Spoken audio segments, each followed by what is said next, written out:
আয়লা, Amphan এবং বুলবুলের সময়কার সরকারি ত্রাণ সামগ্রী বেরোলো দুই তৃণমূল নেতার বাড়ি থেকে।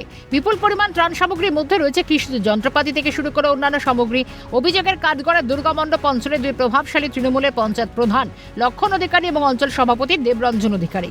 দরিদ্র মানুষের জন্য সরকারি অনুদান বছরের পর বছর ধরে তৃণমূলের নেতারা কেন নিজেদের ব্যক্তিগত স্বার্থে বাড়িতে মজুত করে রেখেছিলেন প্রশ্ন তুলে ক্ষোভে ফেটে পড়লেন গ্রাম বাসিন্দারা। আমরা তো একটু হাতে জিনিস পেতে পারি, আমরা পাবো না, সব ইয়ে করে রেখে দেবে। যাদের দেওয়ার তাদের ঠিক দেবে, আমরা চাইতে আসলে নেই। নেতার বাড়িতে এত কৃষি যন্ত্রপাতি বেরোচ্ছে, কি বলবেন? এ তো দুর্নীতি যন্ত্রপাতি, যত সব দুর্নীতি সব চলছে। টাকা মেশিন বুঝে রেখেছে, সব হচ্ছে মেশিন গোলার তোলাই আছে, করে রেখেছে গোলার তোলায় মেশিন আছে, গোলার তোলাই আছে,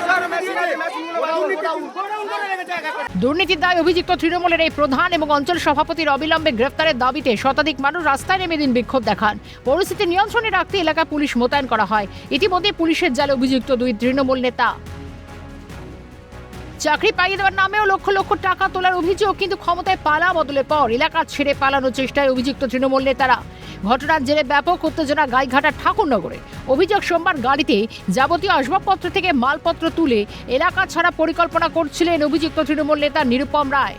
খবর পেতে শিমুলপুর মানিকহিরা এলাকায় জড়ো হয় বহু মানুষ। সাধারণ মানুষ আরও অভিযোগ, চাকরির নামে বহু মানুষের থেকে টাকা নিলেও এখনও সেই টাকা ফেরত দেননি নিরুপম রায়। এরই পাশাপাশি খুনের অভিযোগও রয়েছে, যার জেরে স্থানীয়রা ক্ষুব্ধ হয়ে নিরুপম রায়ের গাড়ি আটকে দেন। অন্যদিকে নিরুপম রায় তার পরিবারের বিরুদ্ধে একাধিক বিস্ফোরক অভিযোগ তুলেছেন স্থানীয়রাই। নিরুপম রায় এর আগে মার্ডার করিয়েছে, ঠিক আছে, তারপরে আরও আমার এখানকার প্রতিবেশী ছেলে তারে খুন করার চেষ্টা করেছে বিজেপি করার অপরাধে। তারপরে পুলিশ দাঁড় করিয়ে রেখে বাইরের ছেলেপেলে এনে এখানে এসে ছেলেটাকে মেরেছে রাস্তায় ফেলে। আরও নানান অভিযোগ আছে ওর সম্পর্কে, তোলাবাজি, মার্ডার করা, সিন্ডিকেট, সমস্ত অভিযোগ ওর সম্পর্কে আছে।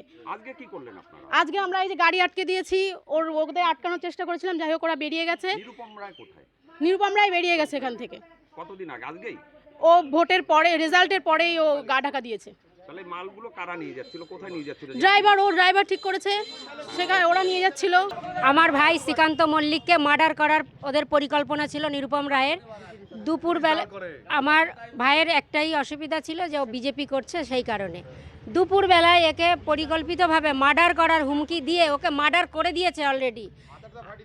আমার ভাইকে কেউ বলেনি যে ও বাঁচবে। যখন আমরা হসপিটালে নিয়ে আজকে ও যে পালিয়ে চলে যাচ্ছে, আমরা তো সে ভাইয়ের বিচারও পাইনি, আমরা সেই বিচার চাই। রাজ্যে আইনের শাসন শুরু হতে দিকে দিকে গ্রেফতার হচ্ছে বিভিন্ন স্তরের তৃণমূল নেতারা।